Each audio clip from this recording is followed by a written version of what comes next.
जानो अच्छे से।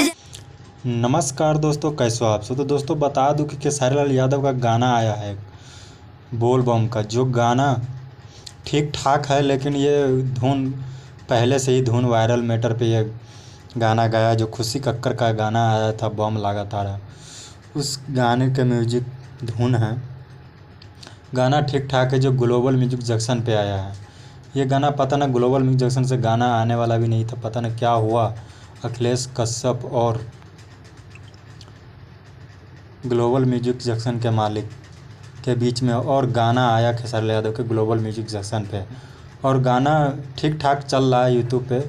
बम बम लागा तारा गाना का रिस्पांस है ठीक ठाक, लेकिन गाना को कुछ नया करके बनाना चाहिए था, और यह गाना ऐसे गाना खेसारी लाल यादव को सूट नहीं करता। दोस्तों आप लोगों को क्या लगता है कमेंट में ज़रूर बताएं, और चैनल को भी सब्सक्राइब कर ले भोजपुरी के इसी तरह का